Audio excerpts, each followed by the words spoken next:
Bienvenue, moi c'est Isa, je suis prof de yoga et vous trouverez ici du yoga pour tous. Pour les pas souples, du yoga dynamique, mais aussi un peu de yoga philo, et puis tout simplement des petits moments de vie. J'espère de tout cœur que vous partagerez un agréable moment en ma compagnie. Hello, je suis ravie de vous retrouver aujourd'hui pour une nouvelle séance de yoga au lit.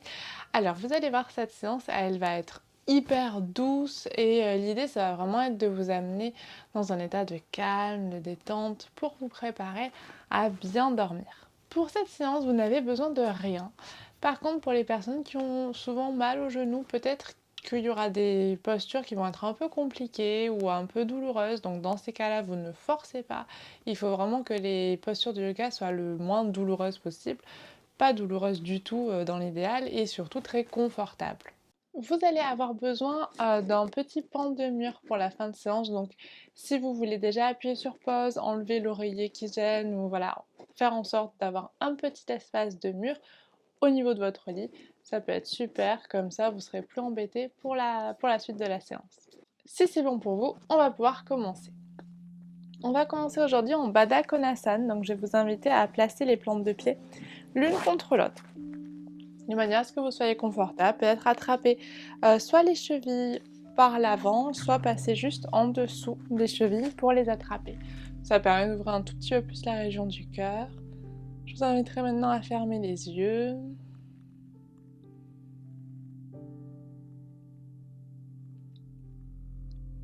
Et respirer de manière calme, tranquille. L'idée de la séance, vous allez le voir, ça va vraiment être de vous amener petit à petit dans un état de calme, de relâchement,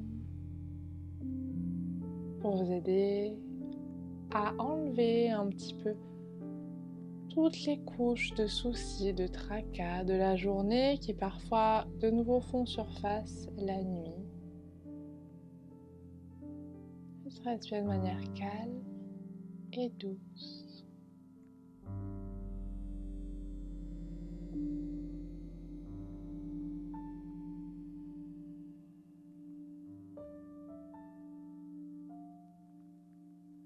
Très bien, puis on va pouvoir rouvrir les yeux. Je vais vous inviter ici à venir tendre la jambe droite. Vous gardez la jambe gauche pliée, vous allez juste la rapprocher de la jambe droite. Et ici, on va venir en Janu Sirsasana, mais de manière très tranquille. Vous allez avancer les mains tranquillement en essayant vraiment de caler le ventre contre la cuisse, peu importe là où vous arrivez. Et à l'inspire, cherchez à allonger le dos. Et à l'expire, relâchez. Encore 2 fois. On inspire. À l'expire, on relâche. Et une dernière fois. Et on relâche. Très bien. Vous allez pouvoir remonter de manière calme, tranquille. Peut-être placer la pulpe derrière vous. Étirez un peu le dos. Puis on va changer de côté. Donc vous tendrez la jambe gauche, vous plierez la jambe droite. Vous vous placerez pour faire face à la jambe gauche. Vous avancez les mains. Vous pouvez tirer un petit peu sur la couette si ça vous aide, ou sur les bords de lit, par exemple, si vous êtes au bord. Donc pour l'inspire, on allonge le dos et à l'expire de nouveau. Allez, encore 2 fois. Laissez suivre votre corps, le mouvement, le souffle.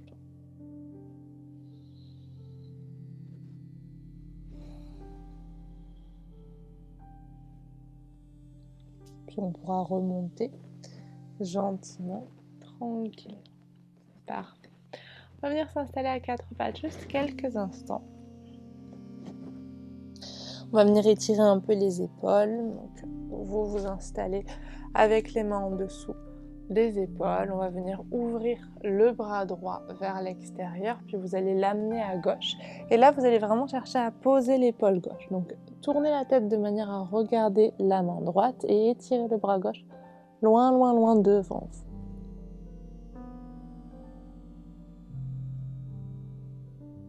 Sentez votre dos qui s'étire, cherchez allonger un peu la colonne. Cherchez vraiment à sentir les tensions se défaire sous l'effet de l'étirement. Puis sur la prochaine inspire, ramenez la main gauche. On viendra se repousser. On revient en position initiale et on va faire la même chose de l'autre côté.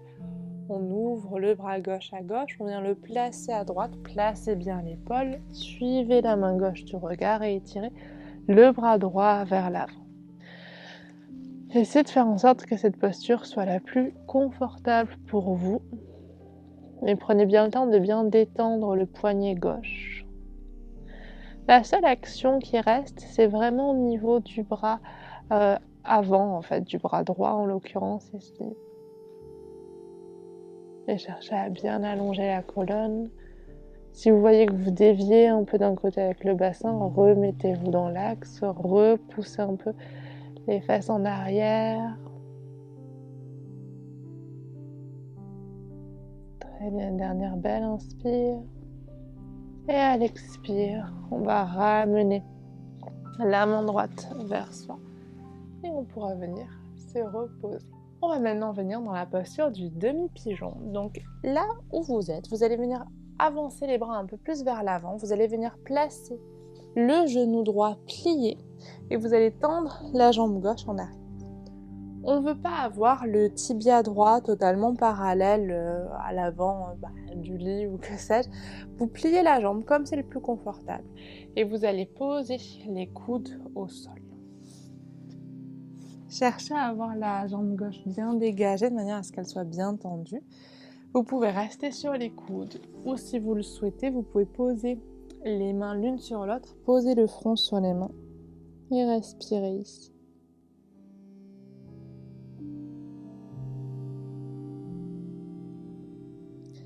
Prenez le temps de détendre un peu les tensions au niveau des trapèzes, comme si vous vouliez amener les trapèzes un peu plus en arrière, comme si vous vouliez agrandir votre cou. Si vous le souhaitez, vous pouvez même poser le front sur le lit.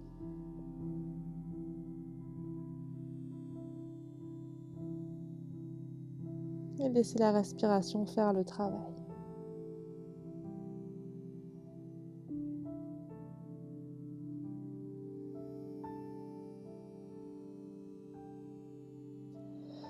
Vous allez pouvoir redresser la tête. On va amener les mains vers soi et on va changer de sens. Donc on place le genou avant, on étire la jambe en arrière. Placez-vous bien, puis venez sur les coudes. Ou allongez les bras, posez le front au sol. Trouvez ce qui vous convient le mieux. Encore une fois, vous ajustez la posture pour que ce soit confortable, pour qu'il n'y ait pas de douleur. Cherchez à sentir au fur et à mesure les tensions, là aussi. Se relâcher petit à petit avec les étirements, avec la respiration. Et si certaines tensions, certains points, vous sentez qu'ils ont besoin un peu plus d'étirement, cherchez à placer votre conscience à cet endroit. Et avec la respiration, vraiment, cherchez à adoucir cette zone.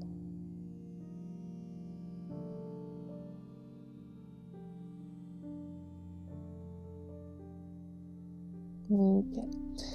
On va pouvoir revenir. On va pouvoir réétirer cette fois-ci les deux jambes en arrière. Vous allez vous installer comme si vous vouliez vous installer en sphinx, donc à plat ventre avec les coudes au sol sur le lit. Et là, vous allez sortir la jambe droite d'un côté en demi-grenouille. Donc, vous avez le pied qui est flex, ok, vous avez le genou qui pointe vers l'extérieur et vous vous placez ici.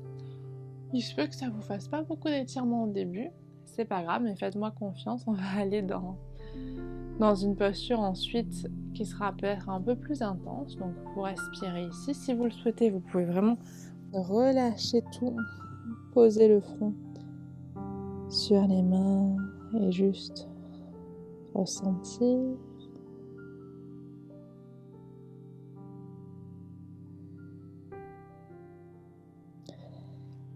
On va changer de côté, comme ça on aura du temps pour la suite.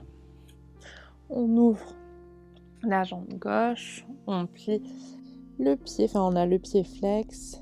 Vous pouvez rester quelques instants ici, ou sinon vous vous relâchez. Voilà, vous faites vraiment comme c'est le plus confortable pour vous, demi-grenouille.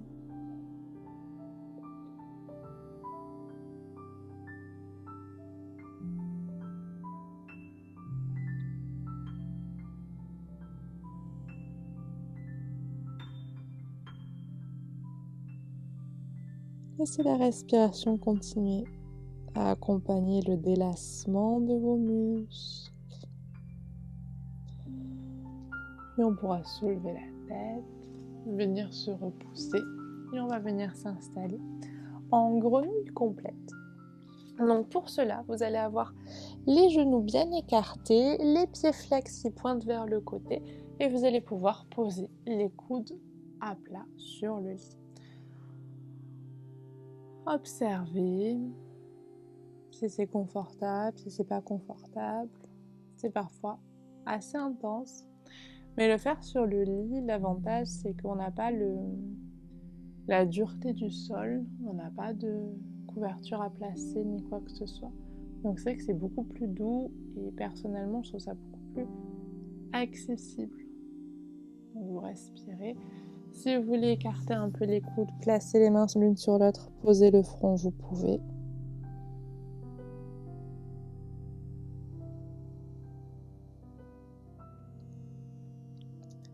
Et vous vous laissez aller.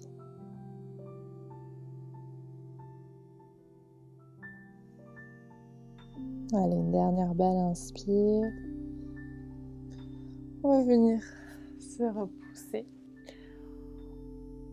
Vous pouvez vous glisser quelques instants en arrière, comme si vous vouliez faire une petite posture de l'enfant. Et je vais vous inviter à venir vers le mur. Donc une fois que vous serez vers le mur, vous allez vraiment essayer de placer le plus possible les fesses contre le mur. Hop. Et on va venir glisser pour placer les jambes au mur. Alors là, c'est la partie la plus pénible. Il faut vraiment que vous ayez peu d'espace en fait entre les fesses et le mur. Observez ce qui est possible pour vous. Là, je vais vous inviter, vous allez tester. Il y aura différentes manières de faire. Soit vous posez les mains sur le ventre, donc ça c'est l'option 1. Soit on ouvre les bras en chandelier, option 2. Soit vous étirez carrément les bras derrière vous, option 3. Et il y a peut-être une quatrième option, vous étirez les bras le long du corps. Ok ? Choisissez, moi je vais rester en chandelier parce que je trouve que moi là j'ai besoin peut-être d'ouvrir un peu la région du cœur, donc ça va me faire du bien de faire comme ça. Et respirez, on part pour 5 respirations ici. Donc observez.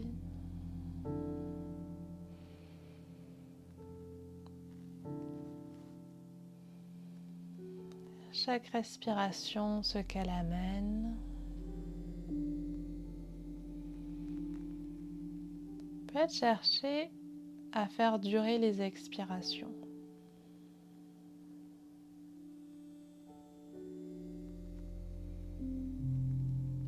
Prenez conscience de ce qui se joue ici.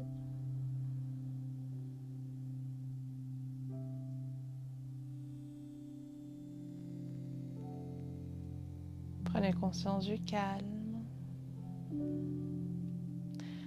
Prenez conscience du tumulte de votre esprit. Mais sans le juger, juste en l'observant. Et dites-vous que c'est ok.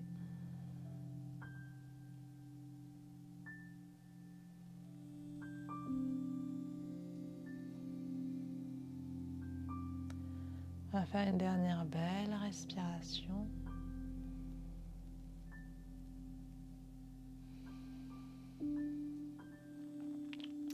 Puis je vous inviterai ici à croiser les jambes. Juste à venir vous installer en Sukhasana.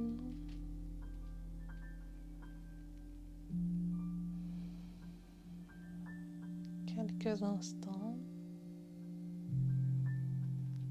Observez les sensations.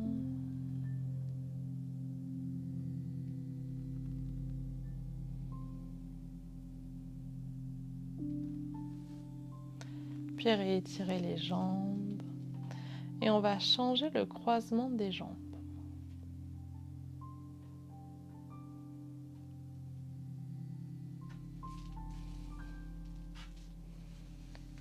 Observez les sensations nouvelles peut-être.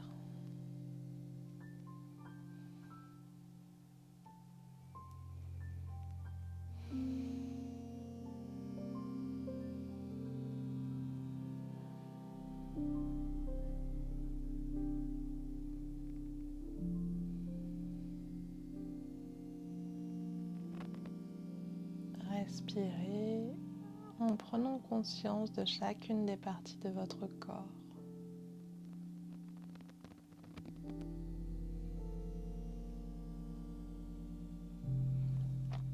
Puis on va de nouveau tendre les jambes.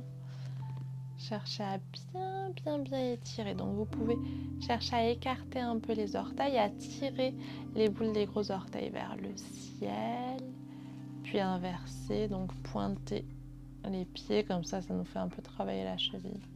Et encore juste 2 fois.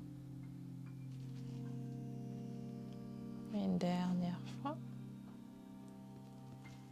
Nickel. Et vous allez amener les genoux contre vous. Vous pouvez basculer un peu d'un côté et de l'autre.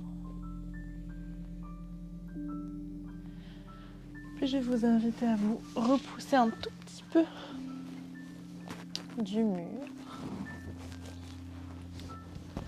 Vous avez 2 options ici. Soit vous avez les genoux pliés avec les genoux qui se touchent et les pieds qui sont un peu écartés et les mains sur le ventre. Soit sinon vous pouvez vous installer en Shavasana en étendant les jambes.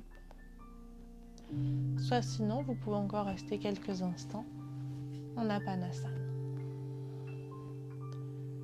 Et dernière option, décidément il y en a beaucoup aujourd'hui, vous pouvez vous installer en Supta Konasana en posant les mains sur le ventre ou en étirant les bras le long du corps.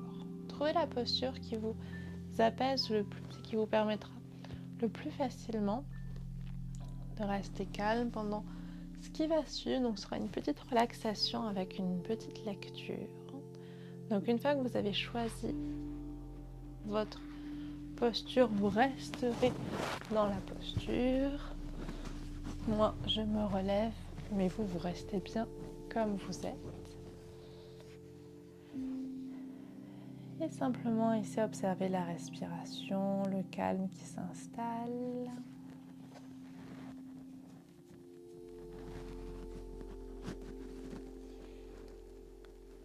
Prenez le temps de sentir votre corps s'enfoncer un peu plus dans le matelas, dans la couverture, pour juste vous permettre de créer autour de vous un cocon, un sentiment de sécurité. Et dans ce calme, j'avais envie de vous permettre de faire une relaxation en vous racontant une histoire, donc peut-être que vous vous endormirez. Donc je vais vous raconter la légende des 6 aveugles et de l'éléphant.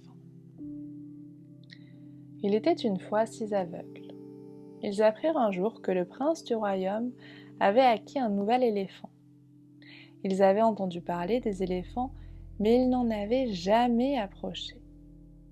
Aussi décidèrent-ils de se rendre chez le prince pour découvrir l'animal. Ils se présentèrent aux portes du palais et expliquèrent le but de leur visite au garde qui les laissa entrer. On les amena près de l'éléphant. L'un des aveugles toucha son flanc. Le deuxième toucha sa trompe. Le troisième frôla ses défenses. Le quatrième toucha une de ses pattes. Le cinquième son oreille. Et le sixième sa queue. Ensuite, ils s'assirent sous un arbre pour partager leurs impressions. « Maintenant, je sais ce qu'est un éléphant, » déclara l'homme qui avait touché le flanc de l'animal. « Ça ressemble à un mur. » Celui qui avait touché la trompe s'exclama « Pas du tout, on dirait un serpent ». Le troisième, qui avait touché une de ses défenses, rétorqua « Quelle bande d'idiots, on dirait un javelot ». Le quatrième aveugle, qui avait touché la patte d'un animal, s'écria « Avez-vous perdu la tête? Cet éléphant ressemble à un arbre !» Et le cinquième comparse, qui avait effleuré les oreilles, protesta « Un arbre? Certainement pas, c'est une sorte de grand éventail. » Le sixième, qui avait touché la queue de l'éléphant, s'insurgea « N'importe quoi, vous vous trompez tous, c'est une corde. » Ils se disputaient si âprement qu'il faillit en venir aux mains. « Que se passe-t-il » s'écria le prince, qui s'apprêtait à grimper sur sa nouvelle monture. « Pourquoi vous battez-vous » L'un des aveugles expliqua. « C'est à propos de l'éléphant. Nous n'arrivons pas à nous mettre d'accord. Nous l'avons touché en même temps, mais nos impressions sont toutes différentes. » Le prince éclata de rire. L'éléphant est un très gros animal. Ses flancs ressemblent à un mur, sa trompe à un serpent, ses défenses à des lances, ses pattes à des troncs d'arbres, ses oreilles à des éventails et sa queue à une corde. Il faut que vous mettiez vos impressions en commun pour vous représenter l'éléphant tout entier.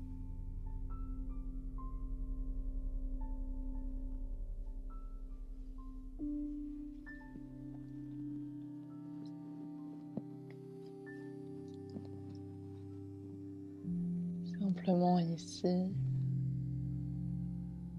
je vous inviterai à peut-être terminer la séance dans la posture dans laquelle vous êtes, avant, je l'espère, de passer une bonne nuit. J'ai été ravie de partager cette séance avec vous. N'hésitez pas à me dire si elle vous a plu. Je suis toujours ravie de vous lire. Et je vous souhaite du coup de faire de beaux rêves. Et j'espère vous revoir très bientôt. En attendant, prenez soin de vous.